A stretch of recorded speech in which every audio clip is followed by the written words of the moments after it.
Kalau orang melakukan firman dan kehendak Yesus, firman yang akan mengatasi masalah-masalah kita. Jadi saudara harus yakin. Karena kerap kali apa yang kita lakukan, apa yang kita dengar, itu mustahil. Tapi tidak mustahil bagi Allah kita. Adik saya itu orang yang punya sakit mah berat. Mah berat. Artinya mahnya itu tidak boleh kosong sama sekali. Sebab kalau kosong sedikit saja, seperti diremas-remas. Dan dokter mengatakan penyakit seperti ini itu sukar sekali untuk bisa sembuh. Jadi yang penting harus terus diisi. Tidak boleh kosong sama sekali. Tapi pada waktu kita berdoa bersama dengan dia. Dan kita doakan Tuhan. Ini mosok penyakit ini kok enggak bisa sembuh-sembuh ini bertahun-tahun. Itu sebelum dia menjadi anak Tuhan yang benar-benar. Akhirnya kita berdoa. Tuhan malah bicara melalui dia sendiri. Jadi tidak melalui saya, tidak melalui orang lain, melalui dia. Bicaranya begini. Doa puasa 7 hari.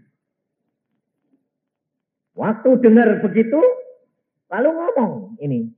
Tuhan kok ngomong sama saya? Ngomong apa?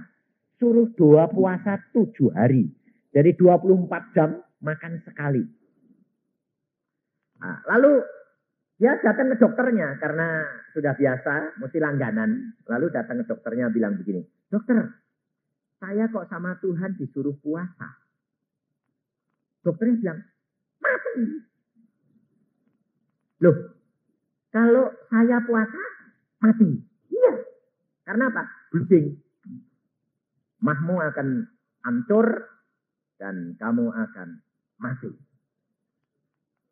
Lalu pulang ini bawa obat. Bingung. Mati, puasa. Bingung. Lalu sembahyang lagi. Tuhan, memang benar engkau yang ngomong atau itu cuma ada suara yang lain? Rela enggak kamu mati untuk aku? Malah dibalik sekarang kata-katanya. Rela enggak kamu mati untuk aku? Lalu dia bilang gini, besok mati, sekarang mati. Udahlah, rela Tuhan, mati pun untung. Nekat. Kira-kira kalau saudara punya anak yang nekat gitu, berani enggak? Kamu jadi orang tua boleh enggak? Biarpun kamu orang Kristen. Biarpun kalau di sini, Bapa surgawi, aku mengerti. Nah, saudara sih nyanyi gampang, tapi coba kalau anakmu yang berkata kepadamu mengatakan, aku dengar Tuhan berkata kepadaku, doa puasa. Dokter berkata, mati. Kamu nurut mana? Ayo jujur ini, kalau itu anakmu sendiri. Apa? Hah? Yang sana bilang, mati untuk Yesus. Kalau berani ngomong konsekuen. Amin. Konsekuen. Soalnya apa? Soalnya itu kita kerap kali ada suara yang lain. Suaranya bilang apa? Ya kayak Tuhan, kayak setan. Loh itu kayak ngomong mbak aku ya. Aku sambil beda loh. Kalau seperti saya sudah biasa. Ini belum biasa. Ayo. Lalu saudara kalau dengar suara gitu tuh ada suara berkata, ya kayak Tuhan, kayak setan. Kira-kira bimbang enggak? Mikir enggak? Ayo. Sebab ini saya alami sendiri. Waktu anak saya tanya begitu sama saya, Papa, badanku ini panas, tem 40, wet, mulai ngomong terus. Saya bilang, kamu serahkan papa atau kamu mau berdoa sendiri? Dia bilang apa? Aku berdoa sendiri. Setelah saya ada sembahyang, dia bilang, aku tidak minum obat. Loh, kenapa masih kayak gini? Biarin. Kamu tahu kalau tidak minum obat resikomu apa? Kalau kamu imanmu tidak kuat, kamu akan Satak. Dia. Biarin. Aku percaya Yesus sanggup lakukan segala perkara. Papa ngajar saya mau praktek. Kira-kira saudara bagaimana? Ayo, gue ditantang deh. Orang tuamu nih, kamu bilang Bapak Firdaus, ajarku mengenal. Ya Pak? Rencanamu indah bagiku. Yang ngarang ini saya kenal baik. Seorang gadis. Dia sendiri dalam kesulitan dia mengatakan, betul. Apapun yang terjadi rencana Allah itu baik. Tidak tahu. Tetapi untuk membayar harga itu, saudara harus mengalami pergumulan. Kalau engkau belum biasa melakukan firman dan belum biasa peka terhadap dia dan berani penuh hidup dalam penyerahan dan mengalami secara pribadi, kau pasti goncang. Pada waktu adik saya mengatakan bahwa saya harus doa puasa, saya katakan, oke, jalani. Tapi risikonya mati. Alkitab berkata, kalau engkau kehilangan nyawa karena aku, engkau bakal dapat nyawa.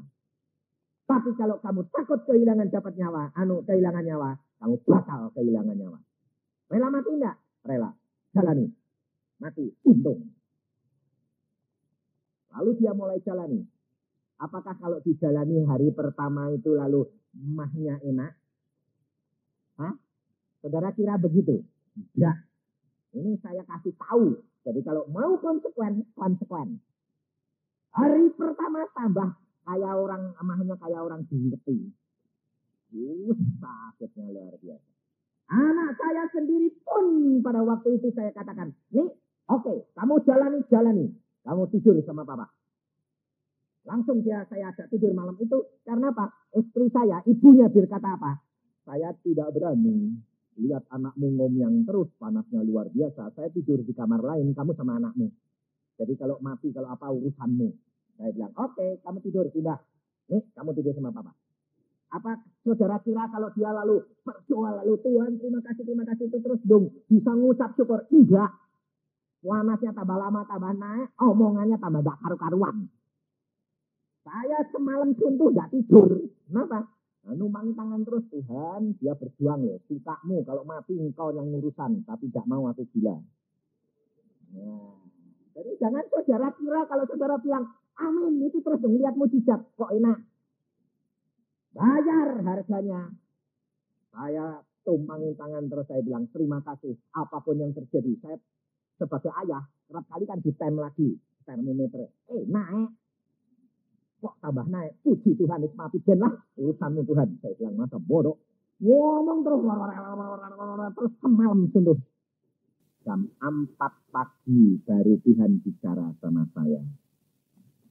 Tuhan bicaranya begini sama Netem, dia bilang, anakmu teguh dan berpegang akan imannya. Tidak goyang, masih dia rela. Dan pagi ini aku jamah dia sembuh. Saya bilang, puji Tuhan. Saya tampil tangan lagi. Dingin. Ambil termometer 36,5. Normal.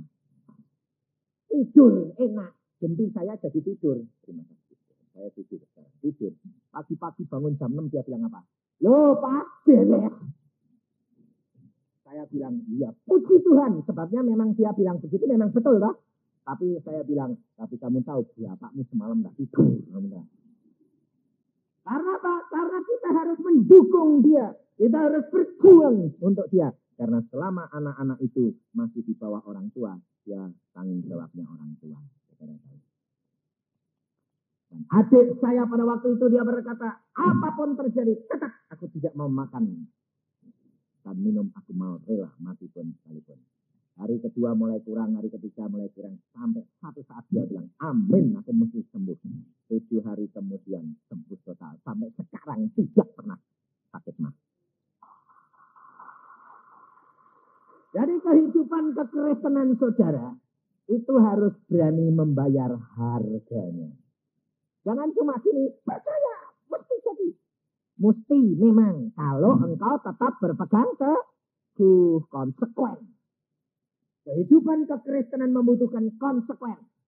Pada zaman sekarang, Mengapa firman Tuhan pada siang hari ini Tuhan khusus membicarakan perkara panggilan anak-anak Tuhan, orang-orang biasa. Businessman, ibu-ibu rumah tangga, anak-anak dipanggil Tuhan. Mengapa? Tuhan berpesan kepada saya tadi mengatakan, bawakan ini, misi ini. Karena sekarang ini hamba-hambaku sudah keluar dari jalan misinya. Maka dari itu sekarang tugas saudara menjadi anak-anak Tuhan yang mendengarkan panggilan Allah dan sedia untuk dipakai untuk menjadi alatnya dan kemuliaan bagi Dia. Kita buka di dalam Amos, di dalam kitab Perjanjian Lama, di dalam Amos pasal yang ke-7, Amos pasal 7 ayat yang ke-10, mulai kita akan tahu dan tiap-tiap pribadi saudara harus menyadari bahwa engkau dipanggil. Sebab apa? Sebab masa kini hamba Tuhan banyak keluar daripada jalan yang sudah ditetapkan oleh Tuhan. Lalu Amasya imam di Betel menyuruh orang menghadap Yerobiam Raja Israel. Dengan pesan, Amos telah mengadakan persepakatan melawan tuanku di tengah-tengah kaum Israel.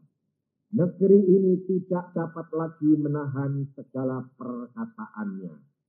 Sebab beginilah dikatakan Amos, Yerobiam akan mati terbunuh oleh pedang. Israel pasti pergi dari tanahnya sebagai orang buangan. Lalu berkatalah Amasya kepada Amos, pergilah, enyahlah ke tanah Yehuda.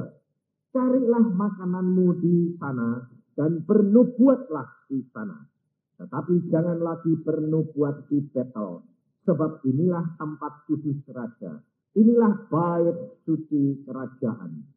Jawab Amos kepada Amasya, aku ini bukan nabi, dan aku ini tidak termasuk golongan nabi, melainkan aku ini seorang peternak dan pemungut buah ara hutan. Tetapi Tuhan mengambil aku dari pekerjaan menggiring kambing domba. Dan Tuhan berfirman kepadaku, pergilah, bernubuatlah terhadap umatku Israel. Maka sekarang dengarlah firman Tuhan. Engkau berkata jangan bernubuat menentang Israel. Dan jangan ucapkan perkataan menentang keturunan Ishak. Sebab itu beginilah firman Tuhan. Istrimu akan bersundal di kota. Dan anak-anakmu laki-laki dan perempuan akan tewas oleh pedang. Tanahmu akan dibagi-bagikan dengan memakai tali pengukur. Engkau sendiri akan mati di tanah yang najis. Dan Israel pasti pergi dari tanahnya sebagai orang buangan. Saudara, kita perhatikan. Firman Tuhan pada hari ini mengatakan, Amos diangkat Tuhan menjadi penyambung lidah Allah. Amos bukan nabi. Amos bukan golongan nabi.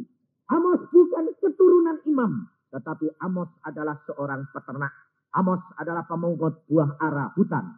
Seorang businessman. Seorang pekerja. Seorang karyawan. Tetapi dia diambil oleh Allah menjadi penyambung lidah Allah. Mengapa? Karena para nabi, para raja, para imam di Israel telah meninggalkan jalannya Tuhan. Mengapa imam, raja, dan nabi ini meninggalkan jalannya Tuhan? Karena mereka punya kedudukan. Imam-imam ini diangkat oleh raja. Diberikan jaminan makanan, diberikan tanah, diberikan berkecukupan dan kedudukan. Dan imam ini tidak berani menegur raja lagi. Imam ini mengikuti langkah-langkah dan petunjuk raja. Sehingga Allahnya disalahkan dan rajanya menjadi Allah mereka. Para nabi tidak bernubuat yang diberikan oleh Allah. Tapi para nabi melakukan apa yang menjadi kesenangan hatinya. Ini yang Allah tidak suka. Dan raja tidak tunduk lagi karena dia sudah diangkat oleh para imam dan nabi menjadi pimpinannya. Jadi Allahnya, maka dia tidak menyembah kepada Allahnya. Abraham, Ishak, dan Yakub. Maka dari itu Allah mengalihkan pandangannya. Dan saudara harus perhatikan, zaman sekarang ini adalah zaman seperti zamannya Amos. Bahwa ada penindasan, ada penganiayaan. Hukum tidak begitu diperhatikan. Dan hukum ini kalah dengan orang-orang berpangkat dan orang-orang kaya raya. PBB diadakan, tetapi tidak dapat menyelesaikan masalah dunia. Karena apa? Karena negara yang kuat, dia yang bertanggung jawab dan dia yang berkuasa. Kehidupan kekristenan, kehidupan sekarang ini, masa sekarang ini adalah masa akhir zaman seperti masa zamannya Amos. Maka dari itu saudara, kalau engkau mengharapkan hamba Tuhan, kalau engkau mengharapkan pelayan-pelayan Tuhan, maka akan kecewa. Mengapa? Karena mereka kerap kali sudah meninggalkan jalan dari jalannya Tuhan. Seorang hamba Tuhan, coba kalau dia baik sama seorang pengusaha, dibantu, diberikan segala perkara suplai terus. Hamba Tuhan itu sungkan enggak sama pengusaha itu? Hah? Sungkan enggak? Sungkan toh? Berani enggak negor kira-kira? Enggak berani toh? Kuasa mana hamba Tuhan sama bisnismen yang kaya? Hah? Kuasa bisnismen toh? Nah, ini fakta enggak? Lalu bisnismen ini sekarang yang nyetir hamba Tuhan enggak? Maka dari itu saudara, saya katakan, kalau ini masanya hamba-hamba Tuhan banyak yang meninggalkan jalurnya Allah. Dan Allah panggil engkau untuk menjadi penyambung-penyambung lidah Allah. Maka sekarang bisnismen di mana-mana lebih banyak menjangkau jiwa-jiwa daripada hamba-hamba Tuhan. Betul tak? Maka saudara harus menyadari. Tetapi engkau kalau sudah diangkat, hati-hati. Kalau engkau tidak punya tantangan, hati-hati. Hati-hati. Kalau engkau sudah menjadi penyambung lidah Allah, dan engkau tidak ada tantangan, hati-hati. Sebab hidup kekristenan hari demi hari harus bersama dengan Yesus. Ada tantangan demi tantangan. Kekristenan kita, musuh kita itu di udara. Setan kuasa gelap. Dia memakai manusia yang lain untuk menyerang saudara. Harus ada tantangan. Karena kalau tidak ada tantangan, setannya bilang apa? Jangan diganggu-ganggu, itu malah baik. Kalau diganggu, nanti malah dia cari jiwa. Kalau dia bisa menguasai pendetanya, itu benar. Dia jadi rajanya, dia mencuri kemuliaan Allahnya. Betul, nanti akhirnya bakal digantung. Jadi saudara harus sadar. Kalau engkau diberkati Tuhan dan engkau menjadi penyambung lidah Allah, harus hati-hati. Tantangan harus ada. Tanpa tantangan, kehidupan kekristenanmu tidak akan berbuah. Maka dari itu kita harus menyadari kehidupan Amos. Amos dipanggil. Amos berani. Dia mengatakan, kenapa? Karena dia tidak tahu apa-apa. Dia bukan keturunan imam. Dia tidak digaji sama raja. Dia tidak diberi kedudukan sama raja. Dia seorang pekerja. Dia hidup dengan berkat Allah dan usahanya sendiri. Allah berkata, ngomong-ngomong saja. Jadinya apa? Gak urusan. Peduli amat. Nah, hidup yang menggantung kepada Allah dan memandang dia. Ini yang Allah mau. Tapi tidak bergantung kepada manusia. Maka dari itu saudara, pada waktu Amos menubuatkan bahwa Israel pasti dibuang ke dalam pembuangan. Dan hal itu terjadi. Segala perkara yang dikatakan oleh Amos di dalam Alkitab semua digenapi. Ini tanda orang yang dipakai oleh Allah. Kita jangan cepat-cepat menghakimi. Kalau ada orang ngomongin seenaknya. Jangan. Diam. Tuhan, kalau betul, mesti jadi. Kalau bukan daripadamu, tidak jadi. Ini. Sebab apa? Sebab hamba Tuhan, saudara dan saya ini manusia biasa. Kadang-kadang terpengaruh oleh apa yang kita hadapi, oleh apa yang kita lakukan. Hamba-hamba Tuhan kenapa dia bisa keluar dari jalur Allah? Karena apa? Karena situasi dan kondisi. Karena apa yang dihadapi, ini yang menjadi mempengaruhi kepekaannya menjadi hilang. Lalu suara hatinya menjadi suara Allahnya. Maka kita harus menjaga selalu akan pimpinan Roh Kudus di dalam diri kita. Supaya jangan sampai Roh Kudus meninggalkan kita. Dan kita harus praktekkan itu. Latihan terus. Lebih dekat. Ini tiap hari engkau harus menghadap pada Tuhan. Berdiam diri, baca firman, lalu periksa diri. Apakah betul itu Tuhan atau tidak? Kalau betul, mesti jadi. Kalau tidak, suara hati. Nah, ini ada waktu yang harus dibayar. Maka dari itu ada pergumulan yang saudara dan saya harus bayar. Tapi kalau saudara melekat benar-benar, tidak perlu takut khawatir. Apa saja yang kamu katakan, mesti jadi.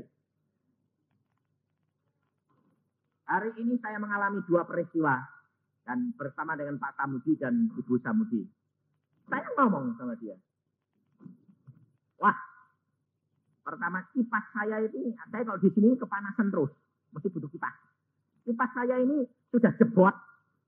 Cari kipas yang gedenya seperti itu, tidak ada yang bisa masuk tas saya, jadi bisa dibawa, tidak saya dikasih segini, ya tidak lucu, kalau segini kipasan raksasa ya tidak lucu, di Solo kasih segini, saya bilang jangan, yang pas ini loh segini, saya bilang, yang pas tepat buat tas saya. Nah, saya barusan ngomong gitu, masuk sini, ada orang berkata gini, buat Pak Yusa, tak buka, loh kipas, tak ukur sama yang jebot saya, persis. Sama, modelnya pun sama. Ya. Satu. Dia bilang, Ibu Samudi bilang, apa yang diomongin kok mesti jadi? Jadi, saya bilang, Allah yang kuasa. Lalu yang kedua apa?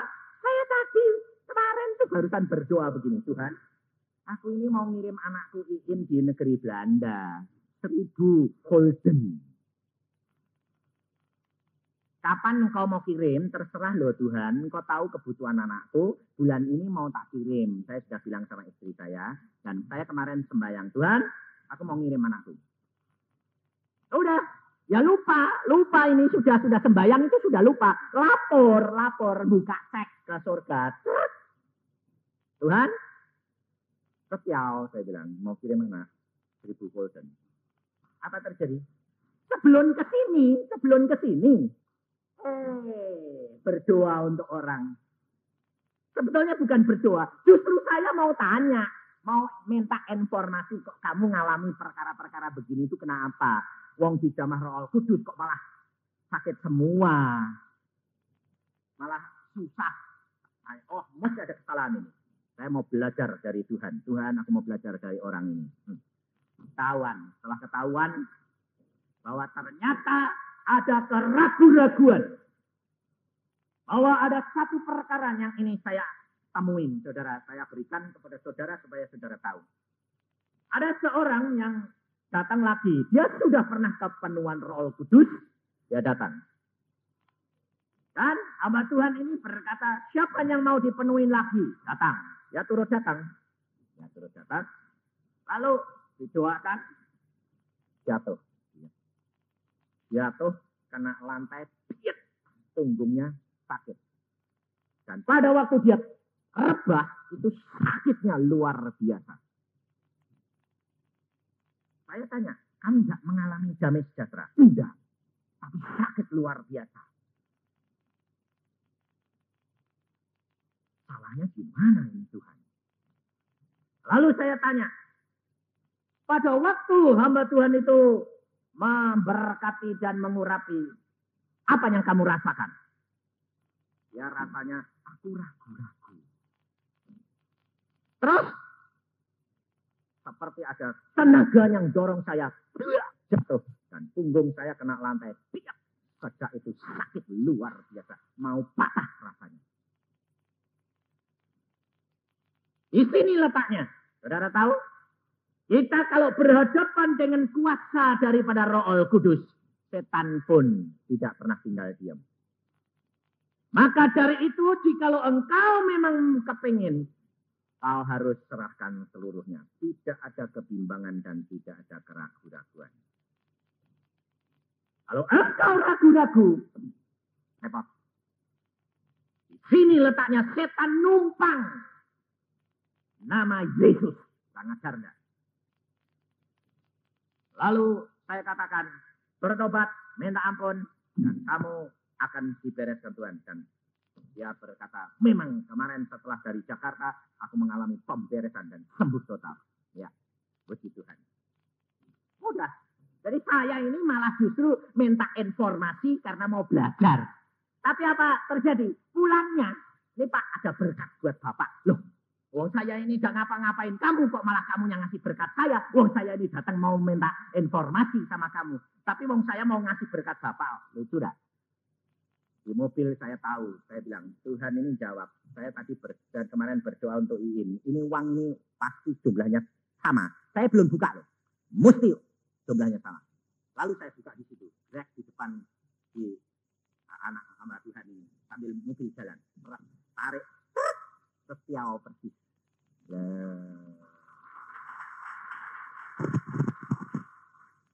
Saudara percaya setiap doamu dan perkataanmu didengar Allah. Maka jangan ngomong sembarangan. Sebab apa saja yang kamu katakan direkam Allah di surga. Hati-hati, jangan ngomong sembarangan. Maka dari itu engkau harus tahu bahwa Allahmu itu tidak pernah tidak mendengar engkau. Tetapi percayakan hidupmu. Bapak surgawi, percayakan. Buat aku mengerti akan kehendakmu dan rencanamu. Karena semuanya indah bagi kita. Maka dari itu saudara kita tidak perlu takut dan khawatir. Tetapi tugas kita apa? Bagaimana bisa peka menjadi penyambung lidah Allah. Itu yang penting. Betul enggak? Supaya saudara tidak mengantung hamba Tuhan. Makanya saya kalau didatangi orang bilang Pak Yusa doakan. Saya bilang doa apa? Aku kepengen kamu mendapat sendiri. Alami sendiri. Praktekkan sendiri. Maka engkau akan melihat kemuliaan Allah dinyatakan di dalam hidupmu. Jangan gantung sama hamba Tuhan. Saya manusia biasa. Saya pun belajar. Setiap hari pun harus diproses oleh Allah. Dan tantangan demi tantangan harus saya hadapi. Tapi saudara harus belajar pribadi. Maka dari itu saudara harus setia. Setiap hari harus baca firman Tuhan. Setiap pagi bangun. Sembah dia. Saya jamin. Telinga rohanimu akan menjadi tajam. Kenapa? Alkitab yang ngomong bukan saya. Coba bacaan di dalam Yesaya 50 ayat 4. Setiap pagi engkau bangun pagi. Berdoa. Telingamu dipertajam oleh Allahmu. Engkau akan melihat bagaimana Allah memakai engkau. Dan tidak bergantung kepada hamba Tuhan. Karena apa? Karena banyak anak-anak Tuhan, hamba-hamba Tuhan sudah keluar dari jalurnya. Jalan Tuhan. Maka dari itu pada hari ini, engkau kalau saudara menjadi orang businessman, katakan saja dengan pekerjaanmu. Katakan, pekerjaanmu pun kau harus berkati. Kalau orang-orang di Bali, saya barusan pulang dari Bali, orang-orang di Bali itu saudara tahu, di mana-mana tempat itu ada penyembahan, ada sajen. Betul enggak? Dan tiap-tiap pekerjaannya itu diberi persembahan. Artinya yang diberkati loh. Tetapi ke orang Kristen malah enggak berkati. Bilangnya apa? Allah sudah tahu. Barang-barang Allah sudah tahu. Loh, karena engkau yang salah. Berkati. Sebab apa? Sebab setan itu kepingin niru Tuhan. Bukan Tuhan niru setan. Wali. Lalu kalau saudara bilang, saya bilang, pekerjaanmu untuk berkati. Loh kok niru-niru orang dunia. Dikasih berkat berang. Loh, setan yang mau niru Tuhan. Bukan Tuhan niru setan. Jadi saudara itu harus berkati. Ada seorang dia berkata kepada saya di Bandung, Pak Isa, dulu saya ini pedagang konveksi sama si Santoso. Lalu setiap hari cek itu yang berjalan tuh ratusan juta. Tidur tidak bisa, makan susah sambil jalan. Tapi ternyata kok iya, yang saya nikmati itu ya begini saja. Rumahku ya tinggal ini, wong gak sempat untuk bangun, gak sempat untuk nikmati. Pada satu saat, yang utang gak bayar semua. Akhirnya aku ketimpa hutang ratusan juta. Akhirnya dia bertobat benar-benar minta ampun. Dan apa terjadi? Sekarang bikin apa? Jual makanan. Kan kebalikan loh. Lalu saya tanya, apa istrimu itu ahli masak? Tidak bisa masak. Loh, lah kok jual makanan? Lah itu anehnya. Dia sembahyang, Tuhan, kasih berkat. Bagaimana pekerjaan apa ya Tuhan? Lalu itu masuk, jual makanan. Aku tidak bisa masak, Tuhan. Aku bisa memberikan kamu kepinteran. Lalu mulai beli, masak. Laris. Sekarang ini jual makanan, lalu dia bilang gini, sekarang ini sehari saya dapat paling sedikit bersih gomban. Paling sedikit bersih gomban. Tapi aneh, setiap bulan kok bisa tak nikmati, aku malah bisa punya rumah, bisa beli apa-apa. Dulu kami piau, tapi kok kabur terus, bersayap buru nih. Duitnya ini bersayap, kabur. Tapi aneh, setiap bulan kok bisa tak nikmati, aku malah bisa punya rumah, bisa beli apa-apa. Dulu kami piau, tapi kok kabur terus, bersayap buru nih. Duitnya ini bersayap, kabur terus. Malah sekarang utangku yang itu tak bayari dari hasil makanan. Loh, aneh enggak? Dan hidup saya sekarang ini rileks, santai, dan bisa menguji Tuhan, lalu menyembah, suami istri tenang. Dulu ribut terus karena apa? Kesruh terus ceknya ini kanipek tiau. Aneh enggak? Nah, lalu apa? Satu saat terjadi bingung Pak Yusa. Tuhan berkata, nah, bikin bakso. Jadi tambah lagi, baksonya sekali bikin 500. Lalu ternyata laku cuma 10. Bakso ini kan gak bisa disimpan lama. Bingung dia. Lalu belum bingung gitu, pagi-pagi dia sembahyang lagi, Tuhan. Aku ini kerja apa? Bikin lagi bakso. Hah? Ini 500 baru laku 10, suruh bikin lagi berapa Tuhan? 500. Hah? Kira-kira itu masuk akal enggak? Hah? Sinting enggak? Hah? Dia nurut. Karena apa? Dia lupa ngasih pesan pembantunya, sudah diulek tepungnya mbak air. Lalu dia bilang, loh, si suami bilang, loh, bakso ini kan masih 490. Kok bikin lagi itu, Bi? Udah apa-apa kok, Pak. Kenapa? Bisa kadung kok. Nah, buat jual biasa apa? Bukan suruh makan siapa? Bakso meh ceceng. Itu pagi. Lalu akhirnya dia bilang, jalah wong Tuhan bilang bikin, yang bikin. Nah, perdulilah. Enggak nanti enggak laku ya nanti dibagi ke anak-anak Tuhan. Baru ngomong gitu Mbak Pone jam 6 jadi. Jam 4:30 jadi. Jam 5 itu ada orang ngetok. Jam 5 pagi. Kenapa? Kemarin saya beli bakpomu 10 itu ada banyak enggak? Kenapa? Mau tak bawa ke Bandung. Berapa? Berapa saja kamu punya saya mau bawa. Sebabnya aku mau bawa ke Jakarta. Mau tak bagi karena ada upacara di sana. Tapi saya paling sedikit butuhnya mesti keceng. Ada, tapi kurang 10. Karena 10 mau beli kemarin. Aneh enggak? Dan semua dibeli hari itu. Dan semua dibeli cash kontan. Cara tahu? Dan sejak itu dia bikin terus. Dan tidak pernah tidak habis. Luar biasa Allah kita. Maka dari itu kehidupan kekristenan kita saudara tahu.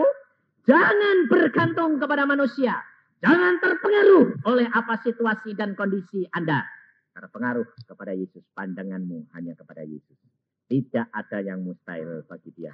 Karena Allah kita Allah yang luar biasa. Amin.